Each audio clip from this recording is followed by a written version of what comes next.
During this last lecture of the series, I propose to say, however rash it may seem, what it is that the heart of Romanticism appears to me to be. I should like to go back again to a theme which I spoke of in the first and second lectures on this topic, namely the old tradition which is at the heart of all Western thought for at least 2,000 years and more before the middle of the 18th century. That particular attitude, those particular beliefs, which it appears to me Romanticism attacked and gravely damaged, namely the old proposition that virtue is knowledge, a proposition which was enunciated, I suppose, for the first time explicitly by Socrates in the pages of Plato, and which is common to him and to the Christian tradition. What kind of knowledge one may disagree about.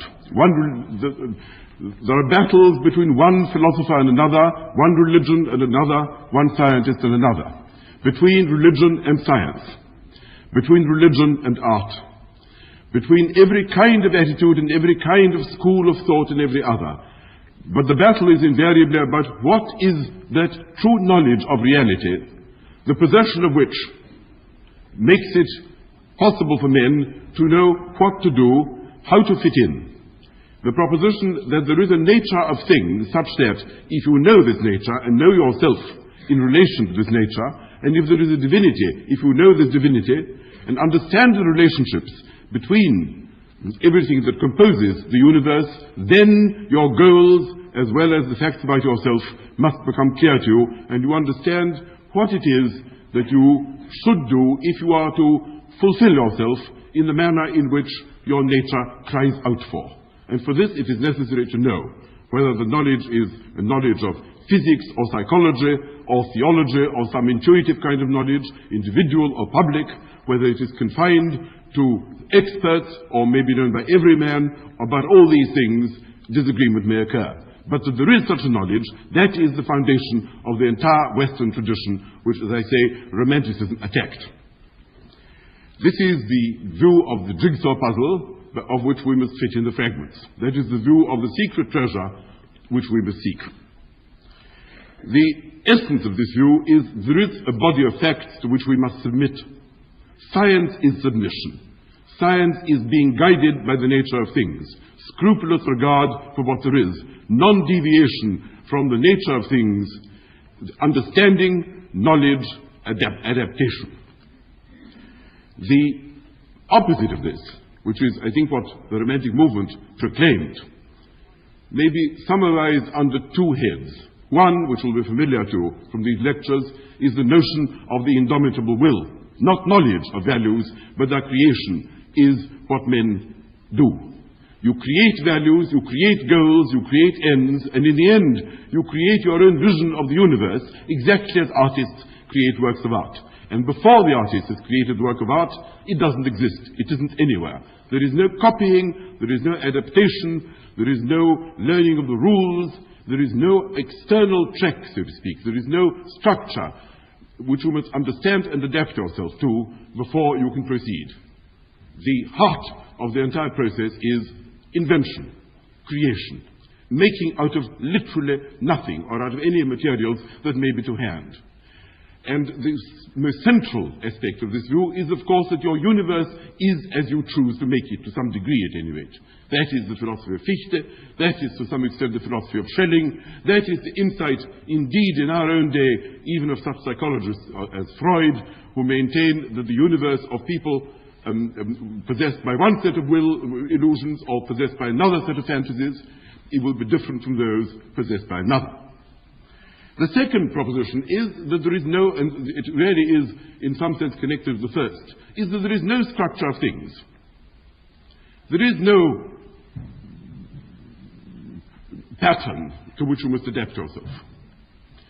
There is only, if not the flow, the endless self-creativity of the universe. The universe must be conceived of not as a set of facts, not as a pattern of events, not as a collection of lumps in space, three-dimensional entities bound together by certain unbreakable relations, as, for example, taught to us by, say, physics, chemistry, and the other natural sciences.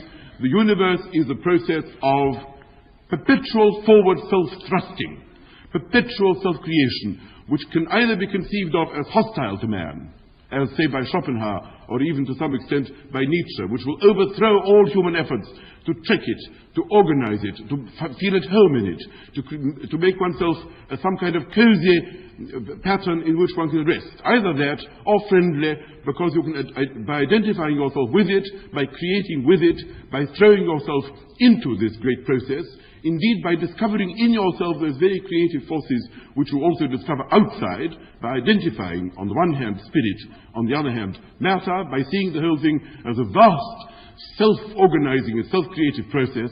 By doing this, you will at last be free. Understanding is not the proper term to use, because understanding throughout presupposes the understander and the understood, the knower and the known, some kind of gap between the subject and the object. But here there is no object. There is only the subject, in some sense, thrusting itself forward. The subject may be the universe, the subject may be the individual, the subject may be the class, the nation, the church, whatever is identified as the truest reality, so to speak, of which the universe consists. But in any case, it is, as I say, a process of perpetual forward creation. And all schemas, all generalizations, all patterns put upon it are forms of distortion, are forms of breaking. When Wordsworth said that to dissect is to murder, this is approximately what he meant. And he was much the mildest of those who expressed this particular point of view. To ignore this, to evade it, to attempt to see these things as in some sense submissive to some kind of intellectualization, some sort of plan, that to attempt to draw up a set of rules or a set of laws or a formula and so forth is a form of self-indulgence and in the end suicidal stupidity. That at any rate is the sermon of the Romantics. Wherever you try and understand anything by whatever powers you have, you will discover, as I tried to say last time, you will discover that what you are pursuing is inexhaustible, that you are trying to catch the uncatchable, that you are trying to apply a formula to something which evades your formula, because wherever you try and nail it down, new abysses open, and these abysses open to yet other abysses. The only persons who have ever made sense of reality are those who understand that to try and circumscribe these things, to try and nail them down, to try and describe them, no matter how scrupulously, is a vain task.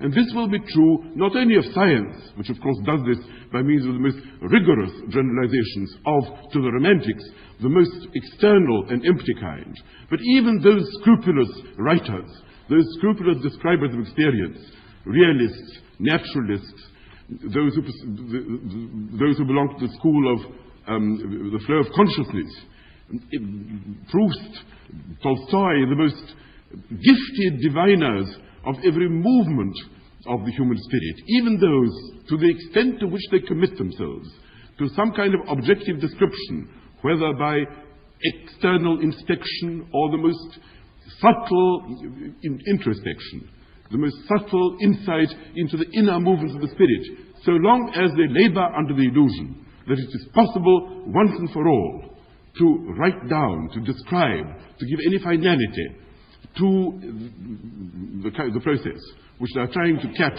which they are trying to nail down, so long as this goes on, unreality will result, fantasy will result. Some attempt always to cage the uncageable, so to speak. Some attempt always to pursue some kind of truth where there is no truth, to try and stop the unceasing flow, to catch movement by means of rest, to catch time by means of space, to catch light by means of darkness. That is the Romantic sermon. And when they ask themselves, how then one could begin to understand reality in some sense of the word understanding, how one might obtain some kind of insight into this without positively distinguishing oneself on the one hand as a subject and distinguishing it as an object without in the process killing it. The answer which they sought to give, at least some of them, was that the only way of doing this was by means of myths, by means of these symbols which I tried to speak last time, because myths embody within themselves something inarticulable and also somehow managed to encapsulate the dark, the irrational, the inexpressible, that which in some way conveys the deep darkness of this whole process by images which themselves carry you to further images and which themselves point in some infinite direction. That is, at any rate, what the Germans, who I think are responsible for this whole outlook in the end, preached. The Greeks, for them, understood life because Apollo and Dionysus were symbols, they were myths, who at one and the same time conveyed certain properties, and yet if you ask yourself what it is that Apollo stands for, what it is that Dionysus wants, the attempt to spell this out in a finite number of words, or even paint a finite number of pictures, was plainly an absurdity. And therefore, in some sense, myths are at one and the same time images which the mind can contemplate in relative tranquility, and yet also something which is everlasting, follows each generation, transforms itself in the transformation of men, and it's in some sense an inexhaustible supply of the relevant images which are at once static and eternal. But these images, the Greek images, are dead for us, for we are not Greeks. That much Herder taught them. The notion of returning to Dionysus or returning to Odin is absurd. Therefore we must have modern myths. And since there are no modern myths, because science has killed them, or at any rate has made the atmosphere unpropitious to them, we must create them. And so there is a conscious process of myth-making. And we get, in the early 19th century, all this conscientious and painful effort to construct myths, perhaps not so painful, perhaps some of it could be described as spontaneous, the effort to construct myths which shall serve us in the way in which the old myths served the Greeks. The roots of life are lost in darkness, said Wilhelm Schlegel. The magic of life rests on insoluble mystery, and this is what the myths must somehow incorporate. The romantic art, said his brother Friedrich, is a perpetual becoming, without ever attaining of perfection. Nothing can plumb its depths. It alone is infinite, alone free. Its first law is the will of the Creator, the will of the Creator that knows no law. All art is an attempt to evoke by symbols the inexpressible vision of the unceasing activity which is life. This is what I've attempted to convey. Now, that is how Hamlet, for example, becomes a myth. That is how Don Quixote becomes a myth. That is how Faust becomes a myth. What Shakespeare would have said about the extraordinary literature which was accumulated around Hamlet, what Cervantes would have said about the extraordinary adventures which Don Quixote has had from the early 19th century onwards, I don't know. But at any rate, these things were converted into rich sources of mythology, and if their inventors knew nothing about it, so much the better. The assumption was the author cannot know what dark depths he plumbs. Mozart cannot tell what genius it is that inspires him. Indeed, so far as he can tell, his genius probably to that extent dries up. And that, I think, if you wish for a very vivid illustration of the myth-making capacity of the early 19th century, which is really the heart of the Romantic movement, the attempt, so to speak, to break reality into fragments, to get away from the structure of things, to say the unsayable and so on. The history of the opera Don Giovanni, of Mozart's Don Giovanni, is quite an apt illustration. As everyone who has heard it knows, the opera ends, or almost ends, with the destruction of Don Giovanni by the infernal forces. After he fails to reform, after he fails to repent, thunder is heard and he is swallowed up by the forces of hell. At the end of which, after he has been swallowed up and the smoke on the stage is cleared, there is a sextet on the part of the remaining characters in the drama, who then sing a very pretty little sextet about how splendid it is that Don Giovanni has been destroyed while they are alive and happy, and propose to seek a perfectly peaceful and contented and ordinary life, each in his own fashion. Mazzetto is going to marry Zerlina, Elvira will go back to her convent, Leporello will find a new master, Ottavio will marry Donna Anna, and so on. In the 19th century, this perfectly harmless sextet was one of the most charming of Mozart's pieces, was regarded by the public as blasphemous, and was therefore never performed. It was first reintroduced into the European repertory, so far as I know, by Mahler towards the end of the 19th or beginning of the 20th century, and is now regularly played. The reason is this. Here is this vast and dominating, sinister, symbolic figure, Don Giovanni, who stands, we know not for what, but certainly for something inexpressible. He stands perhaps for art as against life. He stands perhaps for some principle of inexhaustible evil against some kind of Philistine good. He stands for power, he stands for magic, he stands for some kind of infernal forces of a superhuman kind. And the opera ends with an enormous climax in which one infernal force is swallowed by another, and this vast melodrama rises to a volcanic climax which is meant to cow the audience and show them amidst what an unstable and what a terrifying world they live. And then suddenly this Philistine little piece, this sextet which follows, in which the characters simply peacefully sing about the fact that a rake has been punished and good men will continue their life, their ordinary, perfectly peaceful lives thereafter. This was regarded as inartistic, shallow, pathetic and disgusting, and therefore eliminated.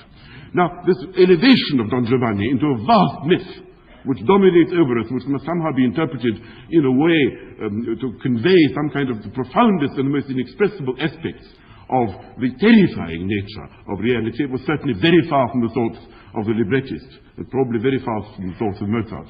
The librettist, Lorenzo da Ponte, who started life as a converted Jew in Venice and ended it, I think, as a music teacher in Philadelphia, was certainly very remote from any thought of placing upon the stage one of the vast symbols of spiritual existence on earth. But in the 19th century, this was the attitude taken towards Don Giovanni, and he continued to haunt the minds of the 19th century. He haunted Kierkegaard's mind to a very profound degree, and he haunted the minds of the 19th century, and indeed does so to until the present day. This is a very, very typical example of the total reversal of values, of the complete transformation of something which started off by being dry, classical, symmetrical, and in every respect in accordance with the conventions of the age, into something which bursts its frame and suddenly begins to spread its wings in the most unaccustomed and fearful fashion. This particular view of, so to speak, of great images dominating mankind, of dark forces, the unconscious, and the importance of the inexpressible, and the necessity of discounting it and allowing for it, spreads into every sphere of human activity. It's by no means confined to art. It certainly enters into other spheres. It enters, for example, into politics. First, in a mild way, in Burke's great images of the society, great society of the dead and the living, and those not yet born, bound together by myriad unanalyzable strands to which we are loyal, so that every attempt to try and rationally analyze it, say as a social contract, or say as some kind of utilitarian arrangement for the purpose of living a happier life, or preventing collisions with human beings, every such attempt is shallow and betrays the inner, the inexpressible spirit which dominates any human association, which carries it forward, loyalty to which, spiritual immersion in which, is at the very heart of true, genuine, deep, devoted human life. Then, Müller, who was a German disciple of Burke, it really reaches its most eloquent form. Let me read it to you. Science, says Müller, can only reproduce a lifeless state. By state he means a political state. Death cannot represent life. Nor can stagnation, that is the social contract, the liberal state, is what he means. The English state in particular. Nor stagnation, movement. Science, utilitarianism, the use of machinery, that does not convey the state. That conveys a mere factory, an insurance company, a mercantile society, not the intimate association of every physical and spiritual need, of the whole of this physical and spiritual wealth, of the totality of the internal and external life of people into a great, energetic, infinitely active and living whole. These mystical words then become the heart and center of the whole organic theory of political life and of loyalty to the state, and of the state as a spiritual organization, which in a sense is symbolic of the spiritual powers of divine mystery, which is very nearly what the state among the romantics, at least the extreme romantics, undoubtedly becomes.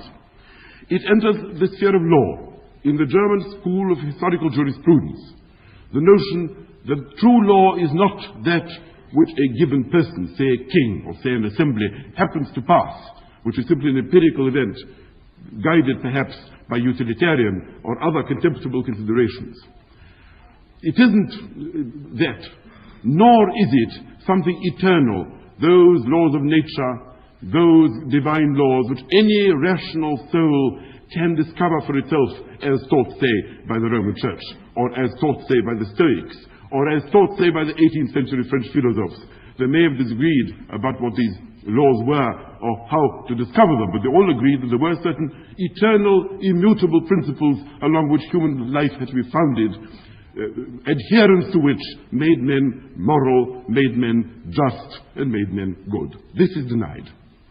Law is the product of the beating force within the nation, of dark traditional forces, of its organic sap which flows through its body like a tree, of something which we cannot identify and cannot analyze, but which everyone who is true to his country feels coursing through his veins.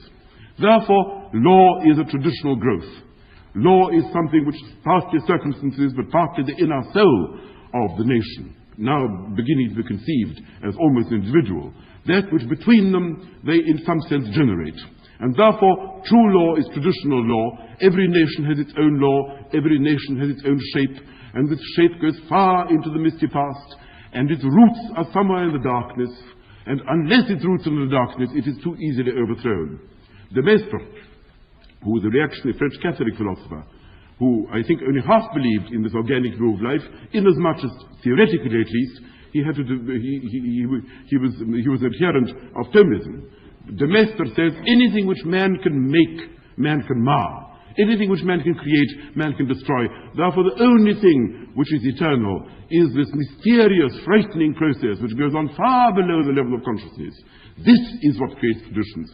This is what creates states, nations, constitutions. Anything written, anything articulated, anything arrived at by sensible men in a cool hour is a thin, superficial thing likely to collapse when other equally sane and equally superficial and equally reasonable men refute it.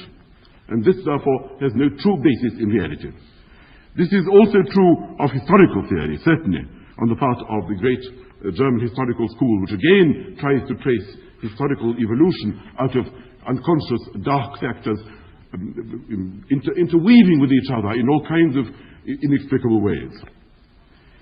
There is even such a thing as romantic economics, in the form, for example, of the economics of men like Fichte and of Liszt, particularly in Germany, who believed in the necessity of, say, creating an isolated state, the geschlossene Hansestaat, an isolated state in which the true spiritual force of the nation can exercise itself without being buffeted by other nations. That is to say, where the purpose of the economics, the purpose of money, the purpose of trade is towards the spiritual self-protection of man and does not obey so-called unbreakable laws of economics, which even people like Burke believed. Burke believed, said indeed, that the laws of commerce are the laws of nature and therefore the laws of God, and deduced from this that nothing could be done about passing any radical reform, and the poor would have to starve. This is approximately the consequence of this. This was, as you know, one of the consequences which led the laissez-faire school of economics into a certain amount of justified disrepute. The romantic economics is the precise opposite of this. All economic institutions must be bent towards some kind of ideal of living together in a spiritually progressive manner. And above all, you mustn't make the mistake of supposing that there are external laws, that there are some kind of objective given laws of economics which in some way are beyond human control. This is a typical return to the rerum natura. This means once again you believe in a structure of things which can be studied, which sits still while you look at it and describe it, and this is false. Any such assumption that there are objective laws is simply a human fantasy, a human invention, an attempt on the part of human beings to justify their conduct, and particularly their disreputable conduct, by calling into being, by placing the responsibility upon the shoulders of imaginary external laws, such as the laws of supply and demand, or any other kind of external laws, this law of politics, that law of economics, which is alleged to be unalterable and which therefore in some way not only explains but justifies the poverty, squalor and other unattractive social phenomena. The Romantics, in this respect, could be either progressive or reactionary. In what might be called revolutionary states, radical states, created after the French Revolution, they were reactionary. They called back for some kind of medieval darkness.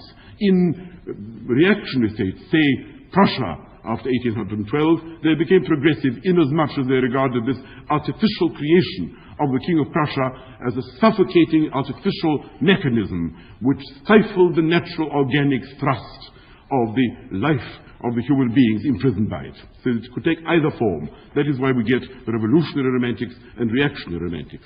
That is why it's impossible to pin romanticism down to any given political view, however often this has been tried. This, I think, is the fundamental, those are the fundamental bases of romanticism. Will and the emptiness, so to speak, of outer space. The fact that there is no structure to things, that you can really mold these things as you will. They only come into being as a result of your molding activity. And therefore, opposition to any view which tried to represent reality as having some kind of form which could be studied, written down, learnt, communicated to others, and in other respects treated in a scientific manner. There is no province in which I think this particular attitude is more evident than the field of music, about which I have not yet spoken. It's interesting and indeed even amusing to watch the development of attitudes towards music from the beginning of the 18th to, roughly speaking, the middle of the 19th century. In the 18th century, particularly in France, music is regarded as, on the whole, a fairly inferior art. Vocal music has its place because it heightens the importance of the words.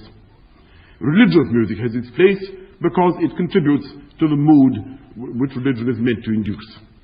But it is clear, for example, D'Urfey, towards the end of the 17th century, says that it is obvious that the visual art is far more sensitive to the spiritual life of man than, for example, the ear. Fontenelle, who was the most civilized man of his time, and indeed of most times, said when instrumental music first began to invade France, and sonatas began to appear, as against the kind of vocal religious music or operatic music to which he was used, which had a plot, which had explanation, which had some kind of extra musical importance. When sonatas appeared, he said, "Sonate, que me veux-tu?" Sonata, what do you want of me? And condemned instrumental music as a meaningless pattern of sounds, not really suitable for delicate or civilized ears. Perhaps this is a fairly common attitude in France, certainly in the middle of the 18th century. It comes out with particular vividness in the verses addressed by the essayist and dramatist Marmontel in the 70s to the composer Gluck, who at this period conquered the Paris stage. Gluck, as everyone knows, reformed music by placing music above the words and by forcing the words, so to speak, into some conformity with the true emotion and drama which he wished to convey by means of the music. The great musical reform of no longer using music as a mere accompaniment to the meaning of the actual dramatic words. This outraged Marmontel, who supposed drama and who supposed all art to have some kind of mimetic quality, that is to say, imitation of life. Imitation of the ideals of life, imitation of imaginary beings, ideal beings, not necessarily real beings, but still some kind of imitation, some kind of relationship to actual events, actual persons, actual emotions, something which was there in reality, which was the business of the artist, if necessary to idealize, but at any rate to represent as it truly is. And music, which had no meaning by itself, which was simply a succession of sounds, was clearly non-mimetic. Everybody saw that. Words had something to do with the words spoken in ordinary life. Paints had something to do with colors perceived in nature. But sounds were very dissimilar to the sounds heard in rustling forests or to bird song. The kind of sounds which musicians used were clearly much remoter from any kind of ordinary human experience than were the materials used by other artists. Hence, he attacked Gluck in the following words. Let me give you the English version first, then I shall read the French. He has arrived, this mountebank from Bohemia. He has arrived preceded by his reputation. Upon the ruins of a superb poem, he makes Achilles and Agamemnon howl.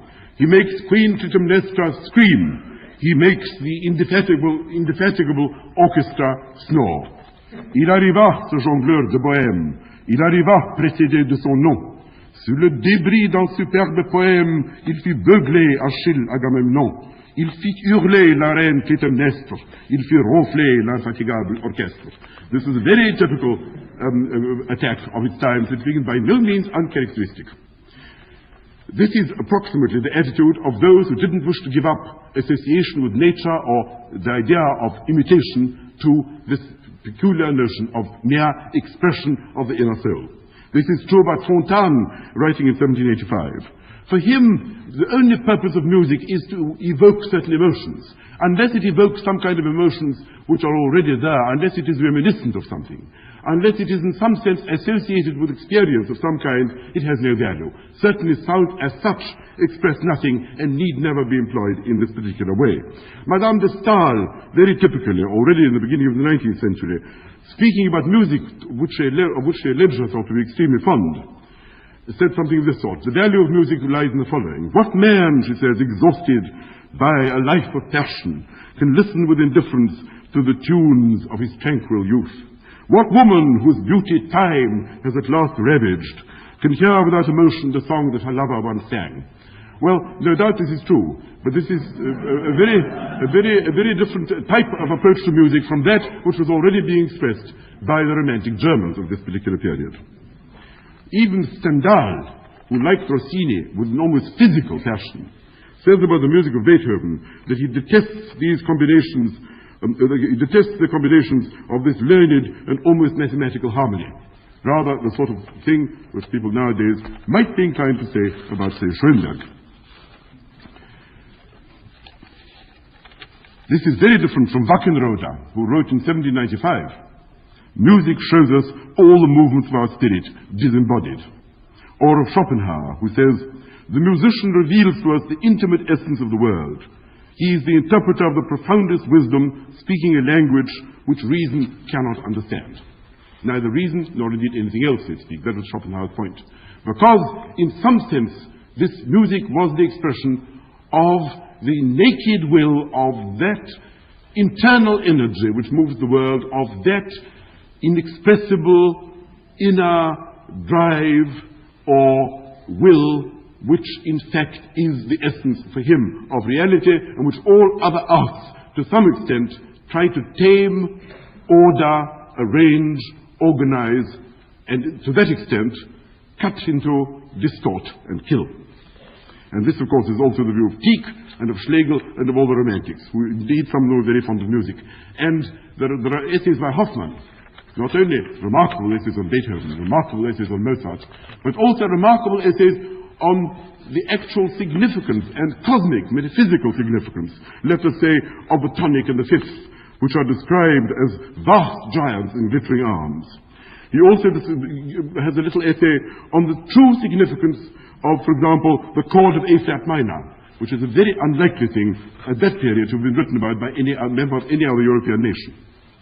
This, then, is, so to speak, the attitude towards music, which is abstract, detached from life, direct expression, non-mimetic, non-imitative, and at the furthest possible end to any kind of objective description of anything. Nevertheless, of course, they didn't think that the arts ought to be unbridled, that one should simply sing whatever comes to one's head, paint whatever the mood charges one to paint, or give absolutely completely undisciplined expression to the emotions. They've been charged with this by Professor Irving Babbitt and others, but mistakenly.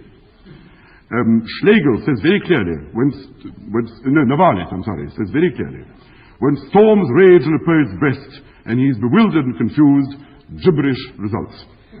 A poet must not wander idly all day in search of feelings and images. He must have these feelings and images. Certainly, he must plainly allow these storms to rage, for how indeed can he avoid it?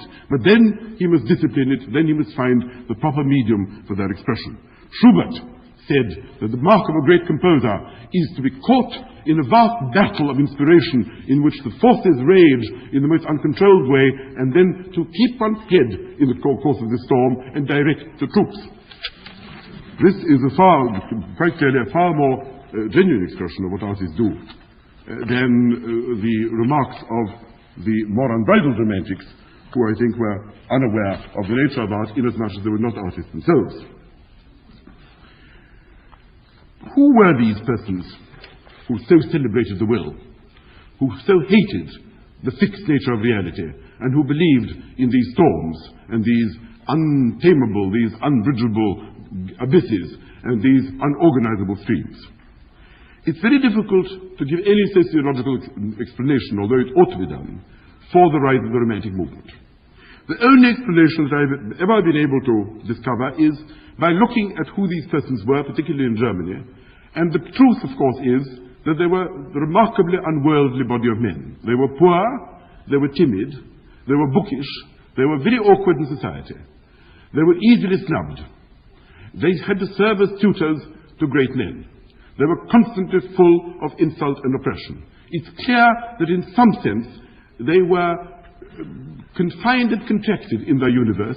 They were like Diderot's description of the bent twig, which always jumped back and hit its bender, so to speak. And that is, I think, what is on the whole true of these Germans. There was something perhaps about Prussia, where most of them came from, about this excessively paternalistic state of Frederick the Great, about the fact that he was a mercantilist and therefore increased the wealth of Prussia, increased her army, made her most powerful and rich of all the German states, but at the same time pauperized her peasants and did not allow sufficient opportunity to most of her citizens.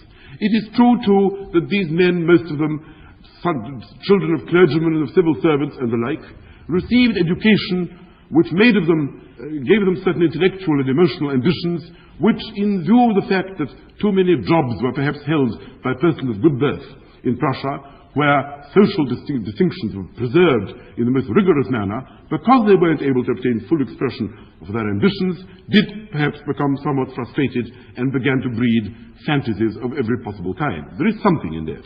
At any rate, it seems to me to be a more reasonable explanation that this should have been the case, that men of a humiliated kind, excited perhaps by the French Revolution and by the general overturn of events, should have given rise to this, than the theory of Monsieur Hautecoeur, who thinks that the movement really began in France among ladies and is really due to the effect upon the nerves of the consumption of too much tea and coffee, of corsets which were too tight, of cosmetics which were poisonous, and of other means of self-beautification which had physically deleterious results. This doesn't appear to me on the whole a theory which is worth pursuing very much further. At any rate, the movement rose in Germany. It arose in Germany, and there it found its truest home. But it traveled. It traveled certainly beyond the confines of Germany. It traveled to every country where there was some kind of social discontent and dissatisfaction, particularly to countries oppressed by small elites of brutal or oppressive or inefficient men, particularly in Eastern Europe, and it found its home, perhaps it found its most passionate expression of all countries, England, where Byron certainly was the leader of the entire Romantic movement, in the sense that Byronism became almost synonymous with Romanticism in the early 19th century. Where Byron, so to speak, how Byron became a romantic is too long a story, which I don't think I can even attempt to tell, even if I knew it. But there is no doubt that he is a person perhaps best described by Chateaubriand, who said, "The ancients scarcely knew the secret anxiety, the bitterness of strangled passions, all fermenting uselessly. A large political life, games in the gymnasium or on the field of Mars, the business of the forum, public business filled our time and left no place for the falling and destructive ennui of the heart." That, I think, is certainly Byron's condition, and I think Chateaubriand, who was only perhaps half a romantic in the sense that he was subjective and introspective and tried to make a kind of vague myth out of Christian values to replace the no longer available myths of the ancient world of the Middle Ages, which Chateaubriand seems to me to have described accurately. Chateaubriand is half respectful and half ironical towards this movement. Perhaps the best expression of it was given by a little French jingle, which I shall now read to you, written by an anonymous poet at the beginning of the 19th century. "L'obéissance est douce au vil cœur du classique. Ils ont toujours quelqu'un pour modèle et pour loi. Un artiste ne doit écouter que son moi, et l'orgueil seul emplit les âmes romantiques. Obedience is sweet to the vile heart of the classic. They always have someone as a model or as a law. An artist must only listen to his own self, and pride alone fills romantic hearts. This is certainly the position of Byron in the emotional and indeed political world of the 19th century.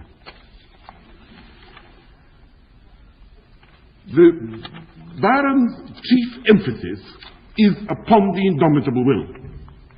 And the whole philosophy of voluntarism, the whole philosophy of the fact that there is a world which must be subdued and subjugated by superior persons really takes its rise from him. The French romantics, from Hugo onwards, are really, in a certain sense, disciples of Byron. Byron and Goethe are the great names. But Goethe was a very ambiguous romantic. And although in Faust he created somebody who keeps saying, forward, forward, never stop, never cease, never ask the moment to wait. Over murder, over crime, over every conceivable obstacle, the romantic spirit must forge its way. Although Goethe said that, his later works and his life belied it. Byron acted his beliefs in the most convincing fashion. Let me read you typical lines of Byron which really entered into European consciousness and in a certain sense infected the entire romantic movement. Apart he stalked in joyless reverie. With pleasure drugged, he almost longed for woe, and e'en for change of scene, and e'en the shades by which he means death.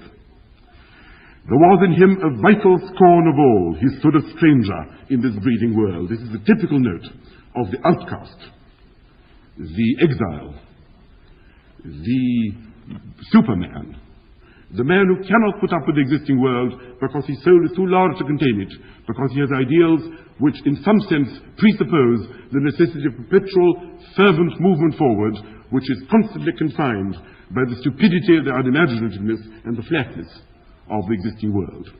Therefore, the career, the lives of Byronic figures begin in scorn, pass into vice, from there to crime, to terror, and to despair. That is the ordinary career of all these Jaurs and Laras and Cains who fill his poetry. So much he soared beyond or sunk beneath the men with whom he felt condemned to breathe. My spirit walked not with the souls of men, this is Manfred, nor looked upon the earth with human eyes. The thirst of their ambition was not mine, the aim of their existence was not mine. My joys, my griefs, my passions, and my powers made me a stranger. Now, the whole of the Byronic syndrome, so to speak, consists in adhesion to these two propositions, or rather two values, which I tried to expound. One of which is the will, and the other of which is the absence of a structure of the world to which one must, in some sense, make one adjust oneself. And from Byron it passes to others. From Byron it passes to Lamartine, to Victor Hugo, to the French romantics, to Nodier, to the French romantics in general. From them it goes further to Schopenhauer, who sees man as being tossed in a kind of frail bark upon a vast ocean of the will, which has no purpose, which has no end, which has no direction, which man can only resist at his own peril, but with which man can come to terms only if he somehow manages to rid himself of this unnecessary desire to order, unnecessary desire to tidy himself up, unnecessary desire to create a cozy home for himself in this wild and unpredictable element. That is the only way in which he can do it. From Schopenhauer it goes to Wagner, who again, whose whole sermon in The Ring, for example, is the appalling nature of unsatisfiable desire, which must lead to the most fearful suffering and ultimately to the immolation in the most violent fashion of all those who are possessed by a desire which they can at one and the same time neither avoid nor satisfy, and the result of which must be some kind of ultimate extinction. Ultimate, the waters of the Rhine rise and cover this violent, this chaotic, this unstoppable, this incurable disease by which all mortals are affected. That, I think, is the heart of the Romantic movement in Europe. Now, let me go back now and consider, again, what the position is with regard to that long catalogue which I attempted to read during the first of these lectures, in the course of which I tried to show that Romanticism appeared on the surface to say everything and its opposite. It appears to me that if I am right at all, then perhaps it is possible to maintain that these two principles, the necessity of the will and the absence of a structure of things, may satisfy most of these criteria, and that the contradictions which appeared so stringent then are not perhaps quite so violent as they may seem to appear.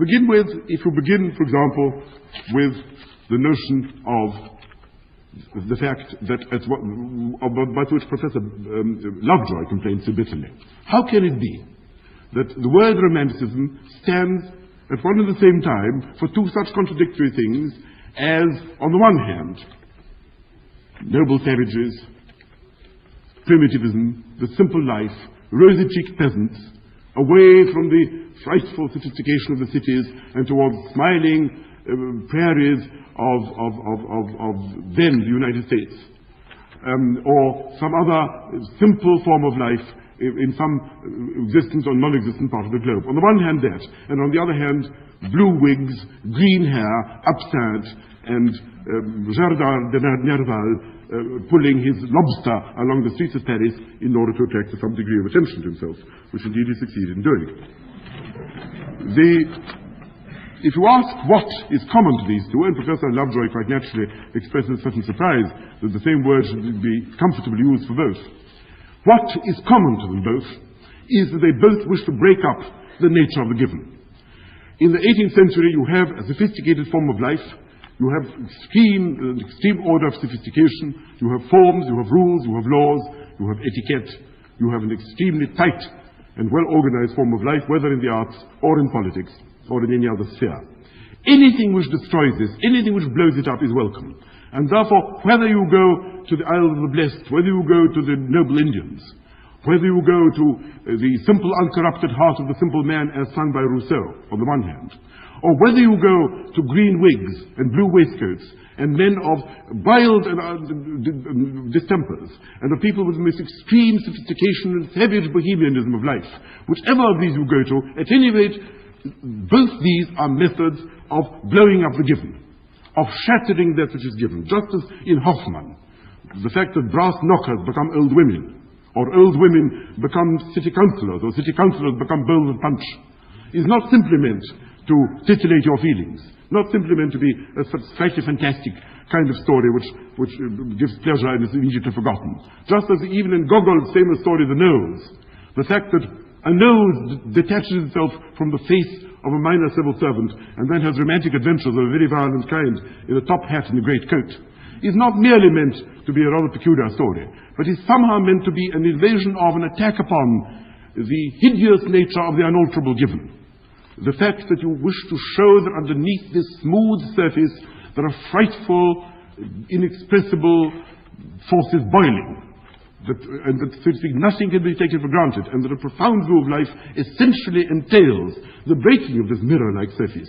So, in the case of Romanticism, whichever way you turn, whether it is towards extreme sophistication or some unheard-of simplicity, the result will be the same. Of course, if you think that you actually can become a noble savage, if you think that you actually can transform yourself into a simple native of some unsophisticated country living a very primitive life, then the magic is gone. But none of them did. The whole point of the romantic vision of the noble savage was that he was unattainable. If he was attainable, he was useless. That is certainly true, because then he becomes this awful given, this frightful rule of life which is just as confining, just as disciplining, just as detestable as that which it replaces. And therefore, the unfindable, the unattainable, the infinite, and so forth, these are the heart of the matter. Similarly, for example, if you ask what is common to the enchanters and the phantoms and the griffins and the motes and the rattling and the ghosts and the gibbering bats which surround medieval castles and the ghosts of bloody hands and the fearful dark voices which reach you from all kinds of mysterious and terrifying ravines and so forth. What is the common to these and, let us say, the great spectacle of the peaceful organic Middle Ages with its tournaments, its heralds and its priests and its royal personages and its aristocracy quiet, dignified, unalterable, and essentially at peace with itself. If you say what is common to both these, and both these are of course stock in trade to romantic writers, the answer is both these things, if placed alongside the daily reality of a beginning of an early industrial civilization in Lyon or in Birmingham, in some sense compromise it. That is to say, even Scott, let us take the extraordinary case of Scott. Here is a writer commonly accounted as a romantic. In a sense, you may ask, as indeed a number of Marxists, puzzled Marxist critics do ask, why is Scott a romantic writer?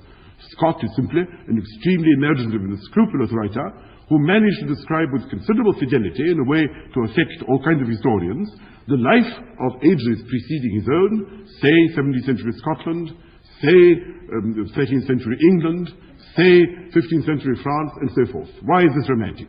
Well, by itself it wouldn't be. Naturally, if you are simply a very faithful and scrupulous medieval historian simply describing the exact customs of your ancestors, you are simply being a historian in the best classical tradition. And you are simply telling the truth as well as you are able, and this is in no sense a romantic, but on the contrary, a highly reputable academic activity. But Scott was a romantic writer. Why was this? Simply because he liked these forms of life. That is not quite enough.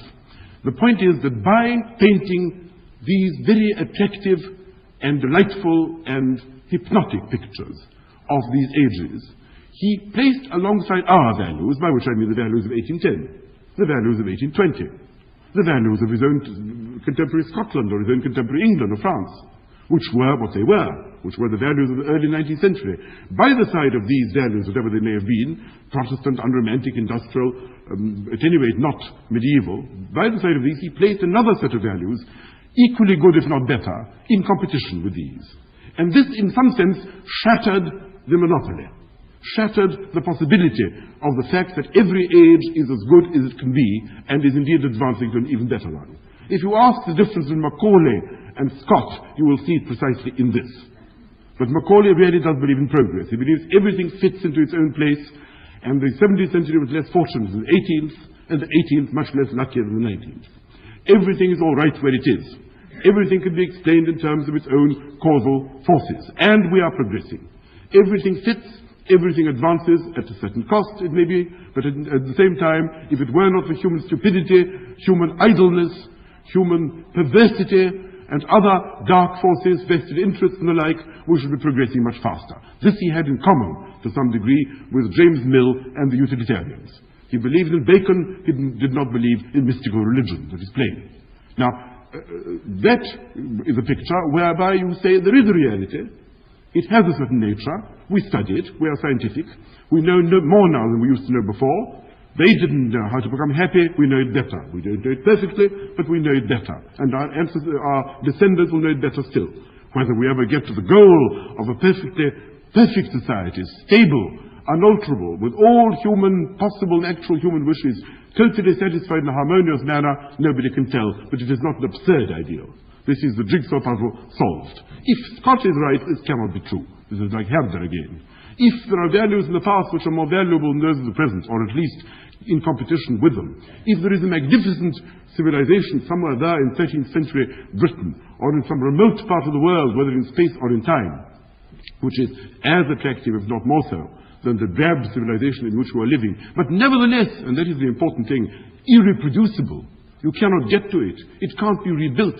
It must remain a dream. It must remain a fantasy. It must remain an object of disappointment if you seek it.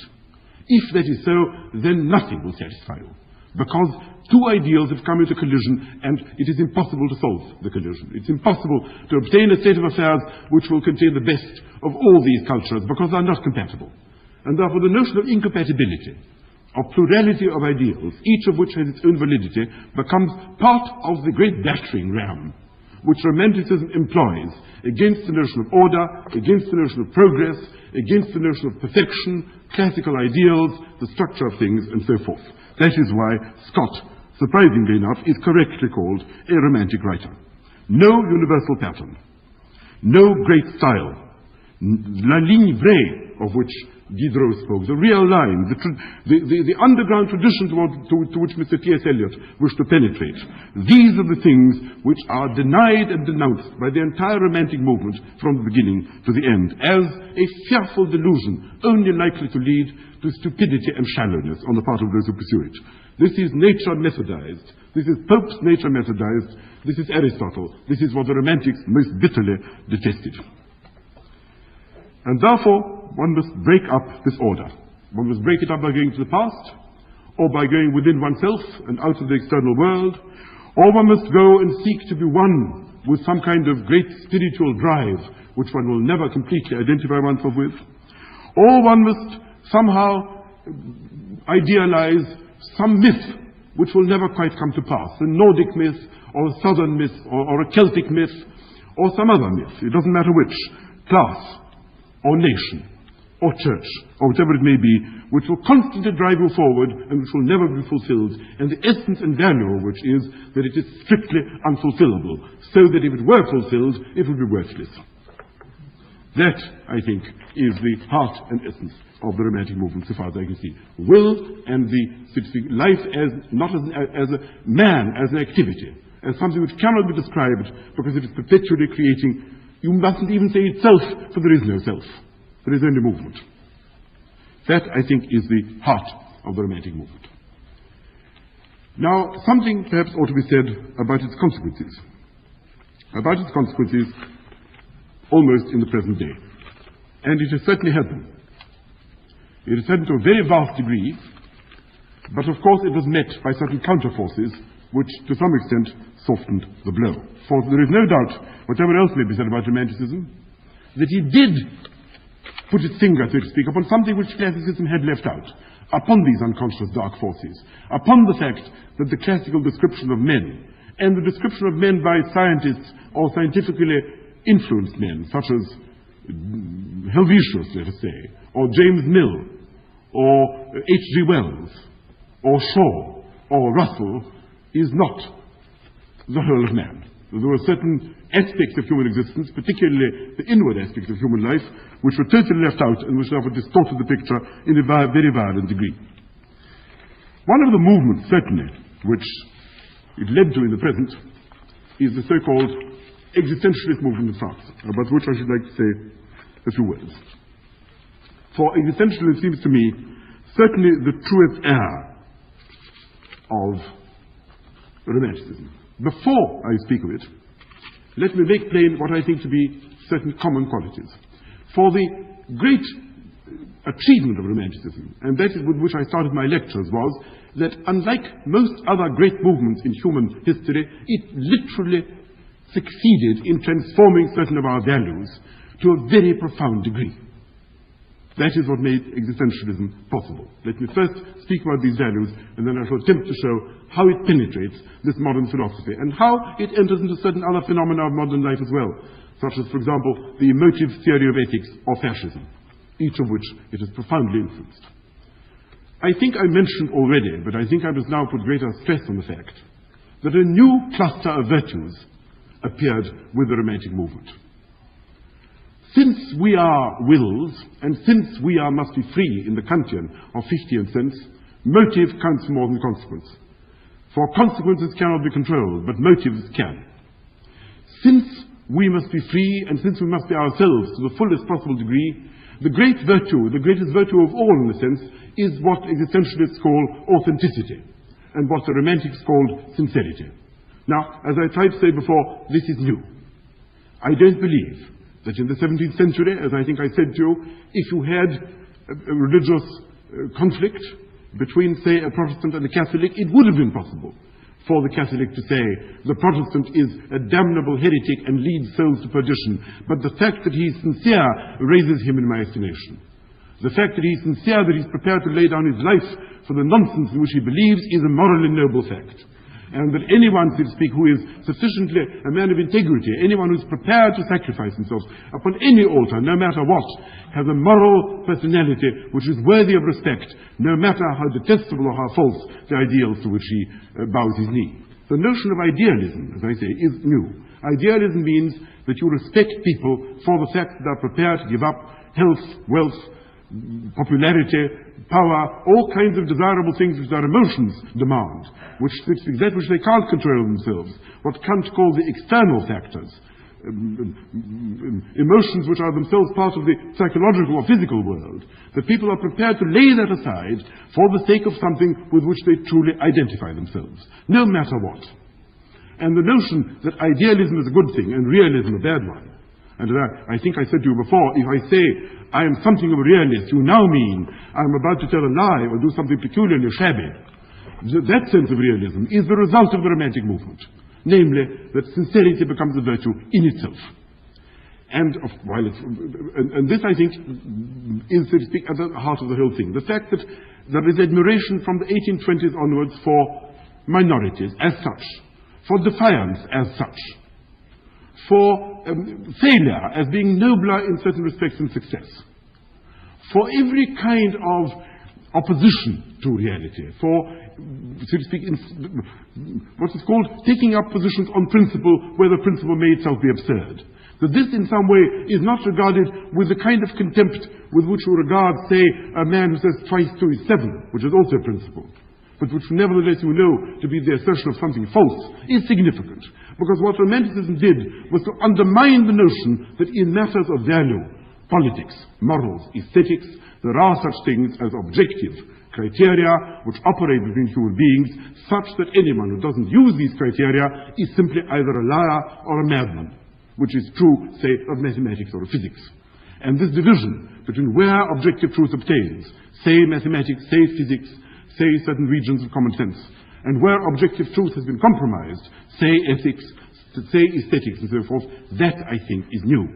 And that I think has created a new attitude to life. Whether good or bad, I will not volunteer to say.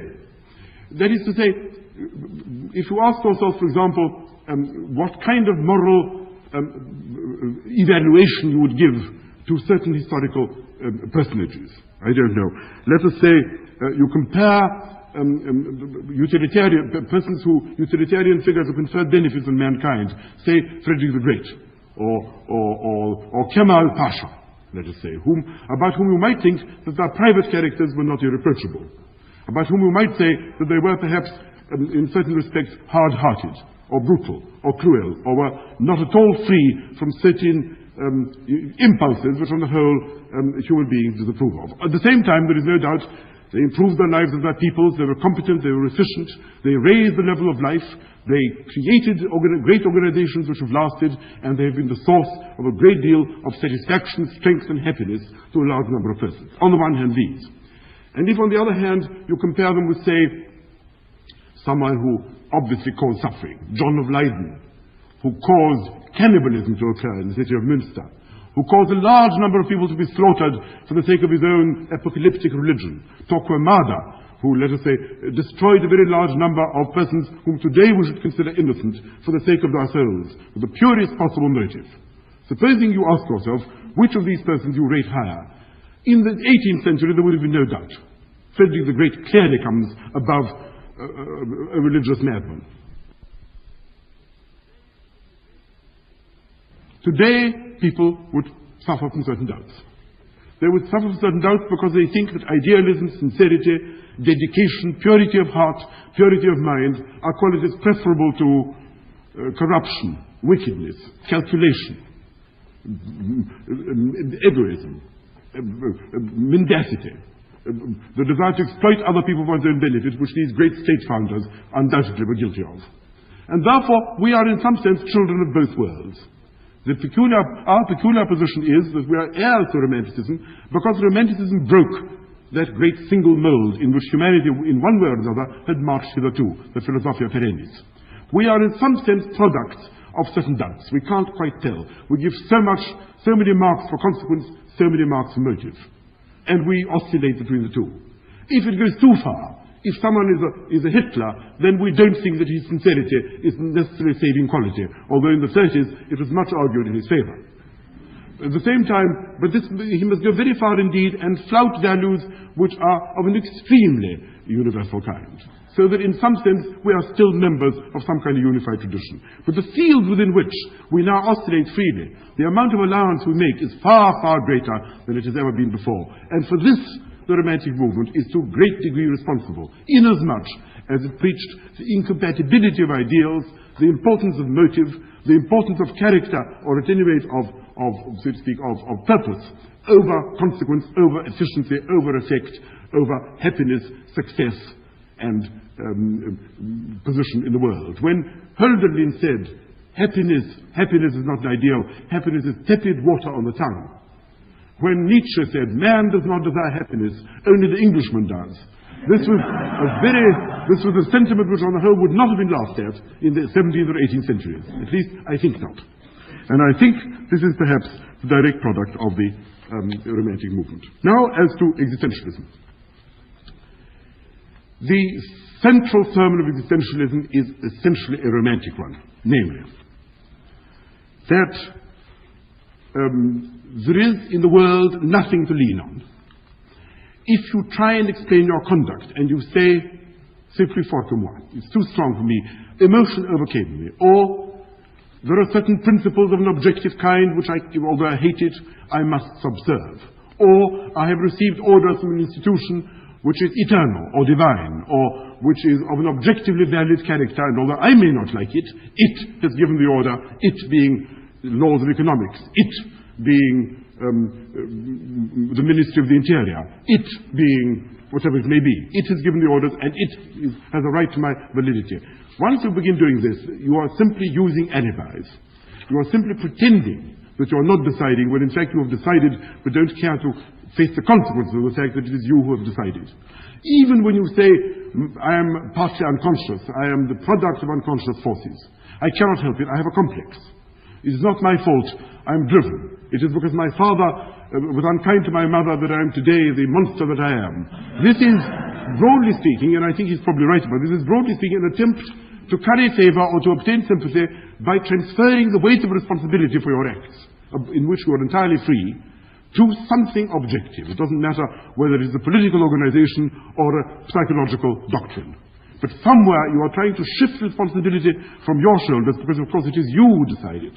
Once you say you are a monster and don't mind being a monster, evidently, it's a kind of complacent acceptance of something which you know to be evil, but of which you take the curse, off which you take a curse by saying, not I, society is responsible. We're all determined. We cannot help it. There is a causality which pervades the world, and I am merely the instrument of powerful forces which I can no more prevent from making me evil as it can prevent from making you good. You are not to be congratulated for being good, nor am I condemned for being evil. Neither of us can help our fate. We are simply fragments of an enormous causal process.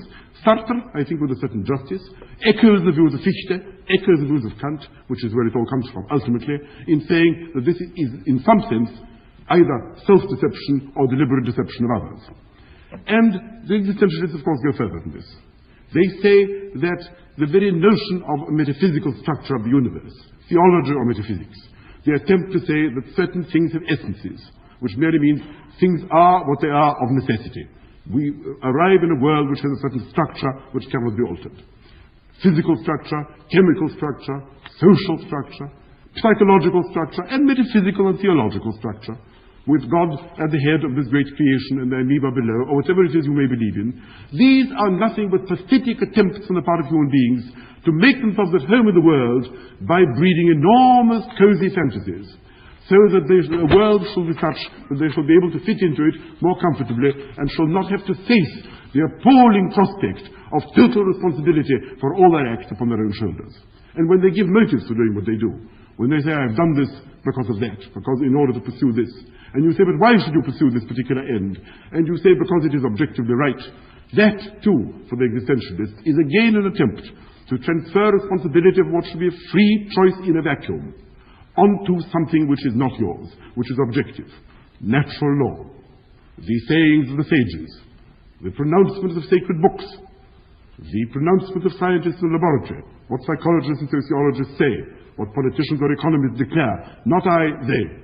And this is regarded as, on the whole, an attempt to shuffle off responsibility and to blind oneself unnecessarily to the fact that the universe is in fact a kind of void. That is what is meant by calling it absurd. A kind of void in which you and you alone exist, and you make whatever there is to make, and you are responsible for making what you make, and you cannot plead extenuation. All excuses are false, and all explanations are explaining the way. And this might as well be faced by a man who is brave enough and tragic enough to face reality as he should. This is the Stoic sermon of existentialism, and it derives directly from Romanticism. Some Romantics, of course, went too far, by which I mean this. Let me give you the extraordinary example of Stirner, which I think will perhaps lead us to see what it is in the end that is valuable in Romanticism, even for us now. Stirner was a German Hegelian schoolmaster who argued quite correctly as follows. The Romantics are quite right in supposing that when we think that institutions are eternal, this is a mistake. Institutions are created freely by human beings for the benefit of other human beings, and in time become worn out. And therefore, by looking at them from the point of view of the present, we see they are worn out, we must abolish them and have new institutions freely arrived at by our own indomitable will. This is not merely true of political institutions, economic institutions, or other public institutions. It's equally true of doctrines. Doctrines can also be a most terrible weight upon us, fearful chains and tyrannies which yoke us down to all kinds of views which the present or our own wills no longer desiderate.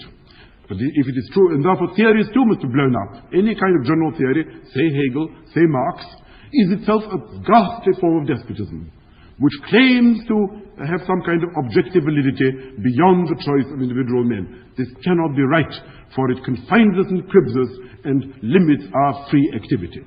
But if this is true about doctrines, it will be equally true of all general propositions.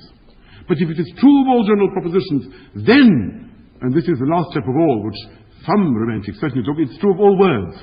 Because all words are general. They all classify. If I use the word yellow, I want to mean by it what I meant by it yesterday and what you will mean by it tomorrow. And this, of course, is a terrible yoke. This is a fearful despotism. Why should the word yellow mean the same thing now and tomorrow? Why can't I alter it? Why should twice two always make four? Why should words be uniform? Why can't I make up my own universe each time as I begin? But of course, if I do that, then if there is no systematic symbolism, I can't think.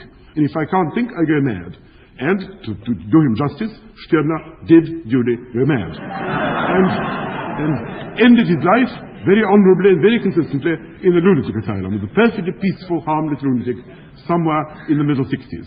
But something of the sort was also boiling in the mind of Nietzsche, who was a far superior thinker, but who in certain respects resembles Stirner. And from this, I think, a moral may be drawn, namely, that so long as we live in society, we communicate. Those with whom if we did not communicate, we should hardly be men. Among the definitions of what we mean by human being is someone who understands at any rate a portion of what we say to him. To this degree, then, there must be some degree of common values, common language, common communication, and some degree of common values. Otherwise, there will be no intelligibility between human beings. But a human being who cannot understand what any other human being says is scarcely a human being. He is on the whole pronounced abnormal. To the extent to which there is normality, and there is communication, there are common values. To the extent to which there are common values, it is impossible to say everything must be created by me. If I find something given, smash it. If I find something structured, destroy it, in order to give free play to my unbridled imagination. And to this extent, Romanticism, if it's driven to its logical conclusion, does certainly end in some kind of lunacy. In a certain sense, fascism too is an inheritor of Romanticism, and that is an inheritor not because it is irrational, plenty of movements have been that, or because it believes in elites, plenty of movements have been that. The reason why fascism owes something to Romanticism is again because of this notion of the unpredictable will, either of a man or of a group, which forges forward in some impossible to organize, impossible to predict, impossible to rationalize fashion. That is the whole heart, so to speak, in a certain sense, of fascism. That is the whole heart. The whole heart of fascism was what the leader will say tomorrow, how the spirit will move us, where we shall go, what we shall do. That cannot be foretold. The hysterical element, the hysterical self-assertion, and the nihilistic destruction of existing institutions because they confine the unlimited will, which is the only thing which counts for human beings. The superior person who crushes the inferior because his will is stronger, that is a direct inheritance. In an extremely distorted and garbled form, no doubt, but still an inheritance from these romantics of whom I have been speaking. And this certainly has played an extremely powerful part in our lives. The whole thing, indeed, is an attempt to impose an aesthetic model upon reality, to say everything should obey the rules of art. If you are an artist, then perhaps some of these propositions which I've tried to utter during the last 6 lectures have a great deal of validity. The attempt to convert life into art presupposes that human beings are stuff. That presupposes they are simply, in some sense, material, even as paints or sounds are material. And to the degree to which this is not true, to the degree to which human beings, in order to communicate with each other, are forced to recognize certain common values, are forced to recognize certain common facts, are forced to live in a common world, to the extent to which not everything which science says is nonsense. Not everything which common sense declares is untrue, because to say that is in itself a self-contradictory and absurd proposition. To this extent, Romanticism in its full form, and even its offshoots in the form of both existentialism and of fascism, seem to me to be fallacious. Let me end on one further note. What can be said we owe to Romanticism? Well, we owe a great deal to it. We owe the notion of the freedom of the artist, and the fact that neither he nor human beings in general can be explained by oversimplified views such as were prevalent in the 18th century and such as are still enunciated by over-rational and over-scientific analysts of either human beings or groups. I think we owe to Romanticism also the notion that a unified answer to human affairs is likely to be ruinous. That if human beings, if you really believe that there is one single solution to all human ills, and this solution you must impose at no matter what cost, you are likely to become a violent and despotic tyrant in the name of your solution, because your desire to remove all obstacles to it will end by destroying those creatures for whose benefit you offer the solution. The notion that there are many values, that they are incompatible, the whole notion of plurality, the whole notion of inexhaustibility, the whole notion of the, so to speak, in some sense, imperfection of all human answers and arrangements, the notion that no single answer which claims to be perfect and true, whether in art or in life, can in principle be perfect or true, that, I think, we certainly owe to the Romantics. And so, a rather peculiar situation has arisen. Here are the Romantics whose chief burden is to destroy ordinary tolerant life, to destroy philistinism, to destroy common sense, to destroy peaceful avocations of men, to raise everybody to some passionate level of self-expressive experience of such a kind as perhaps only divinities in the older works of man were supposed to exercise. This is the ostensible sermon, the ostensible purpose of Romanticism, whether among the Germans of whom I speak, or in Bayern, or among the French, or whoever it may be. And yet, as a result of making clear the existence of plurality of values, by the result of driving wedges into the notion of the classical ideal, of the single answer to all questions, of the rationalizability of everything, of the answerability of all questions, of the whole jigsaw puzzle conception of life. By doing this, they have, as it were, put forward prominently and laid emphasis upon the incompatibility of human ideals.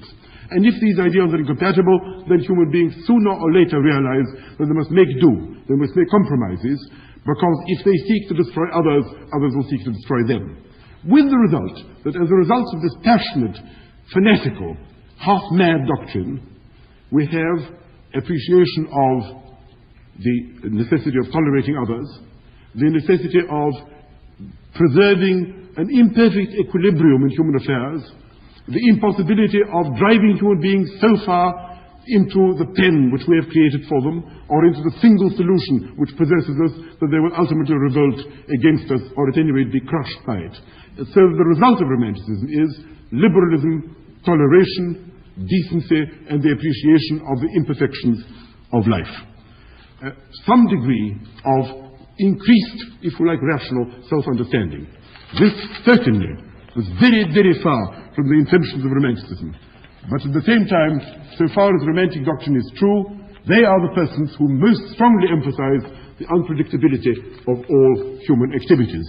And in their own particular case, they are hoisted their own petard. Aiming at one thing, they produced, fortunately for us all, almost the exact opposite. Thank you very much. I'm most grateful to you for having had the patience to listen to these 6 long lectures.